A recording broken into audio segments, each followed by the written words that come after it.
Hello friends, welcome back to my YouTube channel Shikshan digital studio. अपने पिछले video में हमने प्लासी के युद्ध को देखा था। इस वीडियो में हम बात करने वाले हैं बक्सर के युद्ध के विषय में, जो प्लासी के युद्ध के पश्चात 1764 ईस्वी में होता है।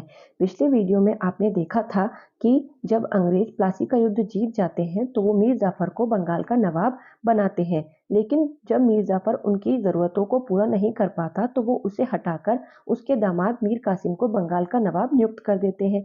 लेकिन मीर कासिम कुछ ऐसे कार्य करता है जो अंग्रेजों को पसंद नहीं आते तथा वे पुनः मीर जाफर को ही बंगाल का नवाब बना देते हैं। इससे मीर कासिम नाराज हो जाता है और अंग्रेजों और मीर कासिम के मध्य कई बार युद्ध होते हैं। उसके बाद जो मीर कासिम था वो जाकर जो अवध का नवाब शुजाउद्दौला था उसके वहां पर जाकर शरण लेता है, जहां पर जो भारत के मुगल बादशाह थे वो पहले से ही शरण लिए हुए थे और तीनों मिलकर अंग्रेजों के खिलाफ एक गुट तैयार करते हैं।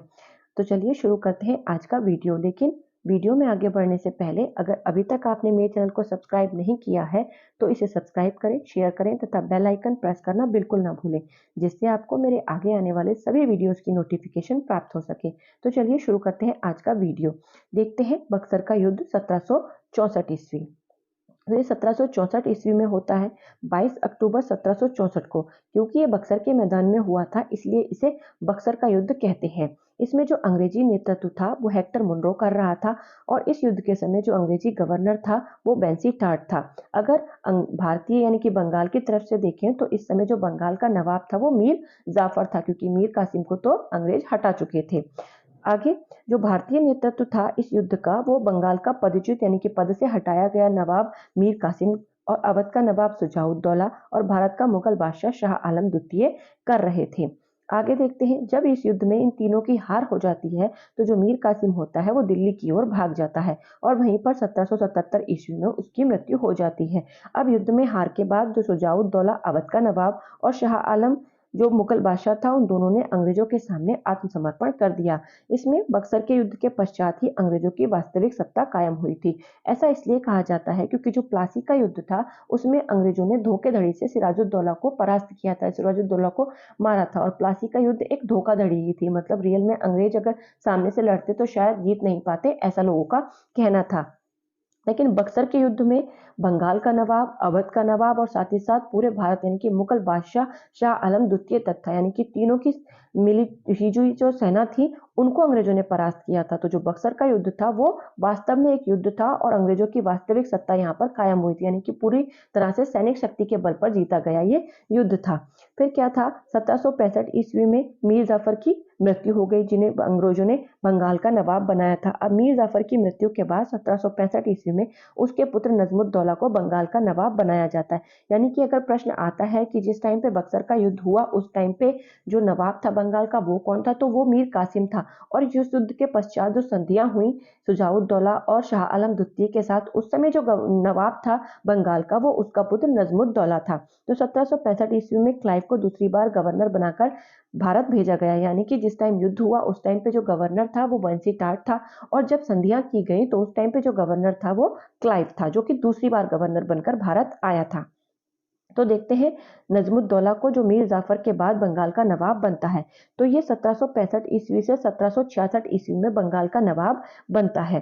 क्लाइव ने अवध के नवाब शुजाउद्दौला और मुगल बादशाह शाह आलम के साथ इलाहाबाद की संधि 1765 ईस्वी में संपन्न की थी। इलाहाबाद की संधि देखते हैं, तो इलाहाबाद की दो संधियां हुई। तो सबसे पहले प्रथम संधि देखते हैं, तो इलाहाबाद की जो प्रथम संधि थी वो 1765 ईस्वी में 12 अगस्त 1765 को हुई थी। और ये किसके साथ हुई, जो पहली संधि थी वो शाह आलम द्वितीय के साथ हुई थी, यानी कि मुगल बादशाह के साथ हुई थी। इसकी जो शर्तें थी वो क्या थी, तो इसकी शर्तें देखते हैं। इसकी जो शर्तें थी वो शाह आलम को कड़ा और इलाहाबाद के जिले मिले। जो कड़ा और इलाहाबाद के जिले थे वो अवध के पास थे और जब संधि हुई तो अवध से लेकर इनको शाह आलम द्वितीय को दे दिया गया। बदले में क्या हुआ, बदले में अंग्रेजों ने बंगाल, बिहार और उड़ीसा की दीवानी मुगल बादशाह से ले ली। साथ ही साथ शाह आलम को 26 लाख वार्षिक धन भी दिया गया। उसके बाद उत्तरी सरकार हैदराबाद की जागीर भी अंग्रेजों को प्राप्त हो गई। आगे इस संधि की शर्तों को तय करने में उतना भी समय नहीं लगा जितने गधे को खरीदने में लगता है। मतलब इस संधि की शर्तें इतनी जल्दी अंग्रेजों ने अपने मन मुताबिक तय की थी और जो भारतीय नवाब थे उन्होंने मान लिया था। ऐसा गुलाम हुसैन कहते हैं कि इतना भी टाइम नहीं लगा कि जितना एक गधे को खरीदने में लगता है। और ये लिखा उन्होंने, तो उनकी जो एक पुस्तक है सियारुल मुख्तरिन, उसके लेखक हैं ये, उन्होंने उसी में इस बात को कहा है। आगे है शुजाउद्दौला के साथ जो इलाहाबाद की द्वितीय संधि होती है, इसकी जो शर्तें थी वो कौन कौन सी थी। तो कड़ा और इलाहाबाद का जो जिला था वो किसको दे दिए गए, मुगल बादशाह शाह आलम को दिला दिए थे अंग्रेजों ने। साथ ही साथ युद्ध की क्षतिपूर्ति के लिए 50 लाख कंपनी को दिए, क्योंकि युद्ध तो यही लड़ रहे थे, क्योंकि जो बंगाल का नवाब मीर कासिम था वो भी इनके यहाँ शरण लिए हुए था, यानी कि उसके पास भी कोई राज्य नहीं था। और दूसरा जो मुगल बादशाह शाह आलम द्वितीय था वो भी उधर अब्दाली का आक्रमण और जो उसका वजीर था इमादुल मुल्क, उसकी वजह से अवध के यहाँ शरण लिए हुए था। तो जो पूरी क्षतिपूर्ति थी वो जो शुजाउद्दौला था इलाहाबाद जो अवध का नवाब, उसी ने ही दिए थे। तो 50 लाख कंपनी को क्षतिपूर्ति के रूप में दिए। साथ ही साथ चुनार पर अंग्रेजों का आधिपत्य हो गया। अवध में बिना चुंगी के व्यापार का अधिकार उन्होंने ले लिया और गाजीपुर और बनारस की जो जागीरें थी वो बलवंत सिंह को अंग्रेजों ने दिलवा दी, जो कि अंग्रेजों का भक्त था, यानी कि अंग्रेजों के कहे में ही रहता था, उनका एक खास आदमी था, उसको इन्होंने दिलवा दी। आगे था जो अवध की सुरक्षा का भार था वो अंग्रेजों पर आ गया, यानी कि अंग्रेजों ने वहां पर अपनी एक सेना की टुकड़ी भी रख दी ताकि आके शुजाउद्दौला कोई विद्रोह न कर सके। तो अवध की सुरक्षा का भार अंग्रेजों ने ले लिया और जो कि उन सेना का खर्च आएगा उसकी सुरक्षा के लिए वो मतलब अवध खुद उठाएगा, और सेना किसकी होगी, अंग्रेजों की। तो इसे ही हम सहायक संधि की शुरुआत यहाँ से मानते हैं, आंशिक शुरुआत जिसको कह सकते हैं, जिसका आगे वेलेजली आके बड़े रूप में प्रयोग करेगा। और जो इसकी शुरुआत थी वो फ्रांसीसी गवर्नर डुप्ले ने की थी। तो आगे देखते हैं, सीधा कब्जा ना करके शुजाउद्दौला को ही नवाब रहने दिया, क्योंकि उसके मराठों की शरण में जाने के भय से उन्होंने अवध का बफर स्टेट के रूप में इस्तेमाल किया। अब क्या था, क्योंकि अवध के बाहर और भी राज्य थे, जैसे मराठा थे या और भी जो बड़े बड़े राज्य थे जो अंग्रेजों के लिए खतरा बन सकते थे।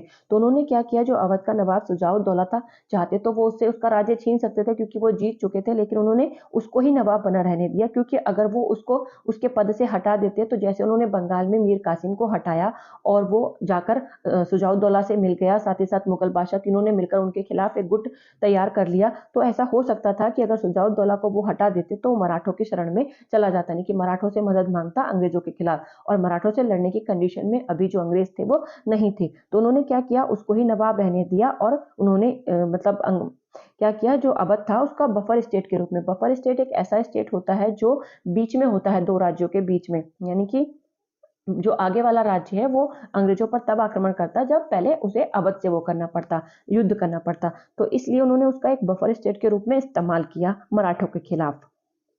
आगे देखते हैं, प्लासी युद्ध एक धोखा था, क्योंकि धोखे से ही जो सिराजुद्दौला था उसकी हत्या की गई थी, परंतु जो बक्सर का युद्ध था वो विशुद्ध सैनिक शक्ति के आधार पर उनकी विजय थी। आगे देखते हैं, इसके बाद कुछ बंगाल के नवाब कौन कौन से हुए। तो बंगाल का नवाब आपको पता है 1765-66 में नजमुद्दौला रहता है। इसके बारे में कुछ फैक्ट देख लेते हैं। वेंसीटाट के संरक्षण में सिर्फ एक कठपुतली था, यानी कि जैसा वेंसीटाट कहता था वैसा ही ये करता था। साथ ही साथ वेंसीटाट था उसने क्या किया, मोहम्मद रजा खां को नायाब बना दिया था इसका, यानी कि जो मोहम्मद रजा खां था वो अंग्रेजों का ही आदमी था और उसको उन्होंने जो नवाब था उसका नायब बना दिया था। साथ ही साथ क्लाइव ने 50 लाख की पेंशन देकर सत्ता अपने हाथ में ले ली। और इलाहाबाद की संधि से पहले जब क्लाइव यहाँ पर आ गया था तो उसने क्या किया, 50 लाख की नवाब को पेंशन दी, मतलब नजमुद्दौला को पेंशन दी, और पूरी सत्ता की जो बागडोर थी वो अपने हाथ में ले ली। उसके बाद ये नवाब बनाते हैं सैफुद्दौला को, जो 1700 से लेके 70 तक रहता है। उसके बाद बंगाल बिहार और उड़ीसा की पूरी जिम्मेदारी इसके पास थी। साथ ही साथ इसकी जो पेंशन थी वो 12 लाख कर दी, मतलब कि जिम्मेदारी सारी तुम्हारे पास है, पैसा भले तुम्हारे पास वहां पर खर्च करने के लिए हो या ना हो। तो ऐसा किया। उसके बाद आगे नवाब बनता है मुबारक उद्दौला, जो 1770 से लेके 75 तक रहता है। अब क्या होता है, यह बंगाल का अंतिम नवाब था। इसके बाद अंग्रेजों ने डायरेक्ट ही अपना शासन करना वहां पर शुरू कर दिया। इसकी जो पेंशन थी वो 12 लाख से घटाकर सिर्फ 10 लाख रुपए कर दी गई। 1775 ईस्वी में वॉरेन हेस्टिंग्स ने नवाब के पद को ही समाप्त कर दिया। उसके बाद 1775 में जब वॉरेन हेस्टिंग्स यहाँ पर आया तो उसने नवाब का पद ही समाप्त कर दिया और उसके बाद सीधी सत्ता अंग्रेजों के हाथ में चली गई। इसी उस पे न्यायाधीश जो एलिजा इम्फे थे, मतलब जो भारत में न्यायालय की, आपको पता है इसी टाइम पे रेगुलेटिंग एक्ट आता है 1773 में, और उसके अकॉर्डिंग जो न्यायाधीश बनते हैं एलिजा इम्फे, उन्होंने इसके बारे में क्या कहा कि मुबारक उद्दौला क्या था, फैंटम था, यानी कि जो क्लाइव था उसका फैंटम था, वो वॉरेन हेस्टिंग्स के अकॉर्डिंग, वॉरेन हेस्टिंग्स का न्यायाधीश एलिजा इंफे के अकॉर्डिंग जो नवाब मुबारक उद दौला था वो फैंटम यानी कि वो बेताल था और कुछ नहीं था। आगे देखते हैं बंगाल में द्वैत शासन। अब बंगाल में द्वैत शासन यानी कि दो लोग शासन करने वाले थे, एक अंग्रेज थे, दूसरा नवाब थे। ये जब जिस टाइम पे नवाब थे, जब तक अंग्रेजों ने पूरी सत्ता सीधे से अपने हाथ में नहीं ली थी, उस टाइम की बात है। तो देखते हैं बंगाल में द्वैत शासन कैसे चला। तो द्वैत शासन दो टाइप का था, एक कार्य थे दीवानी के कार्य यानी कि टैक्स वगैरह वसूल करने के, दूसरे थे निजामत के कार्य यानी कि वहां की जो जनता थी उसकी देखभाल वगैरह सब करना। तो देखते हैं आगे। अब क्या था, जो दीवानी कार्य थे वो तो अंग्रेजों ने ले लिए, मतलब कर वसूलना अंग्रेज करेंगे, सैन्य सुरक्षा अंग्रेजों की जिम्मेदारी थी, प्रशासन का पूरा अधिकार था अंग्रेजों को, लेकिन उत्तरदायित्व इन्होंने अपने पास कोई भी नहीं रखा था। आगे नवाब को उन्होंने निजामत के कार्य दे दिए, उसमें क्या था, शांति और सुव्यवस्था रखना नवाब का कार्य था। साथ ही साथ पुलिस जो प्रशासन था वो भी नवाब के पास था, यानी कि उत्तरदायित्व नवाब के पास संपूर्ण था, लेकिन अधिकार कोई नहीं था। कहने का मतलब धन तो उनके पास था ही नहीं, क्योंकि टैक्स वसूल कौन करता था, अंग्रेज करते थे, पैसा सारा अंग्रेजों के पास था, और जो सारे भलाई वगैरह के काम करने थे वो नवाब की जिम्मेदारी थी। तो इसे ही द्वैत शासन कहा जाता है। यही बंगाल का द्वैत शासन कहलाता है। द्वैत शासन के परिणाम क्या हुए, मतलब दो लोग सरकार चला रहे हैं अलग अलग मिलकर, तो इसके परिणाम क्या हुए, कंपनी की आर्थिक स्थिति अच्छी हो गई, क्योंकि भाई सारा टैक्स वो वसूल रहे हैं, सारा पैसा उनके पास है, तो उनके पास तो पैसे की कमी नहीं है, अच्छी स्थिति हो गई उनकी। 1765 से लेकर 72 तक 3 करोड़ उन्होंने मालगुजारी यानी कि टैक्स वसूल किया। भारत में अंग्रेजी रास्ते की स्थापना की नींव पड़ गई इस वजह से, क्योंकि उनके पास पैसा ही पैसा हो गया। आगे द्वैत शासन के दुष्परिणाम क्या क्या हुए, यानी कि कौन सी चीजें भुगतनी पड़ी। तो शक्तियों का बंटवारा हो गया, व्यवस्था पूरी शिथिल हो गई, क्योंकि जब नवाब के पास कुछ पैसा ही नहीं था अपनी व्यवस्था को सुचारू रूप से चलाने के लिए, तो वो कर क्या सकता था। तो शक्तियों के बंटवारे की वजह से जो व्यवस्था थी पूरी शिथिल हो गई। किसानों का आर्थिक शोषण किया गया, क्योंकि अंग्रेजों को सिर्फ और सिर्फ टैक्स वसूलने से मतलब था, चाहे किसान कहीं से भी दे। जमींदारी व्यवस्था लेकर आए, और जमींदारों ने ऊंची ऊंची लगान बोलियां लगाकर किसानों को और ज्यादा टॉर्चर किया। 1770 ईस्वी में इसी कारण भीषण अकाल पड़ा, जिस समय जो गवर्नर था वो कार्टियर था। इसमें भी मतलब लगान के टाइम वो सॉरी अकाल के टाइम पे भी उन्होंने लगान जो था वो 10% और बढ़ा दिया, और उद्योगों का पूरा विनाश कर दिया। तो ये द्वैत शासन के दुष्परिणाम थे। आगे कुछ कथन और कारण हैं जो बंगाल के द्वैत शासन के विषय में कहे गए हैं, उनको देख लेते हैं कि किस व्यक्ति ने ये कथन कहे हैं। तो यह देश जो कड़े से कड़े स्वेच्छाचारी शासकों के अधीन भी हरा भरा तथा लहलहाता प्रदेश था, कंपनी की दीवानी में उजाड़ हो गया, ऐसा रिचर्ड बियर ने कहा था। कि आज तक जितने भी ऐसे शासक हुए जो स्वेच्छाचारी थे, यानी कि अपनी मर्जी का ही करते थे, किसी की नहीं सुनते थे, उनके टाइम पे भी इस प्रदेश को इतना उजाड़ कभी नहीं होने दिया गया। मतलब वो भी जनता के बारे में थोड़ा बहुत तो सोचते थे, लेकिन अंग्रेजों ने बिल्कुल ही सोचना बंद कर दिया। आगे है कंपनी के नौकरों की बर्बरता के ऐसे कांड जिनकी क्षमता किसी भी देश के इतिहास में नहीं मिल सकती, करने के पश्चात धनराशि से लदे जहाज लेकर इंग्लैंड लौटे हैं। ये गवर्नर बेरेलस्ट का कथन है। क्या किया कि कंपनी मतलब यहाँ पर बर्बर तरीके से ऐसे कांड करते थे जो किसी दूसरे देश में सुनने को मिल ही नहीं सकते थे, और जब वो यहाँ से जाते थे, जो भी अधिकारी थे कंपनी के, तो पूरे धन से लदे हुए जहाजों को लेकर इंग्लैंड जाते थे और वहां जाकर ऐश करते थे। आगे है, मैं निश्चय पूर्वक कह सकता हूं कि 1765 से 1785 तक ईस्ट इंडिया कंपनी की जो सरकार थी वो बहुत ज्यादा भ्रष्ट और बुरी सरकार संसार में किसी भी सभ्य देश में नहीं थी, ऐसा खुद कॉर्नवालिस का मानना था। और कॉर्नवालिस कौन था, खुद अंग्रेजों का ही गवर्नर था। मतलब खुद अंग्रेजों के गवर्नर ही कह रहे थे कि जो उनकी प्रशासनिक व्यवस्था थी वो बहुत ही ज्यादा बुरी थी, उन्हें सिर्फ पैसों से मतलब था भारत के, और किसी चीज से कोई मतलब नहीं था। साथ ही साथ जो के एम पणिक्कर है, उन्होंने इसे डाकुओं का राज्य कहा, यानी कि जो द्वैत शासन था जिसमें अंग्रेज सिर्फ लूट रहे थे भारत की जनता को, सॉरी बंगाल की जनता को, तो के एम पणिक्कर ने इसको डाकुओं का राज्य कहा। आगे बेशर्मी और लूट का काल इसको पर्सिवल स्पेयर ने कहा। आगे देखते हैं द्वैत शासन की फिर समाप्ति कब होती है। जब अंग्रेजों की इस व्यवस्था से उनको कुछ फायदा नहीं होने लगता है, तो उनको लगता है कि अब ऐसे काम नहीं चलेगा।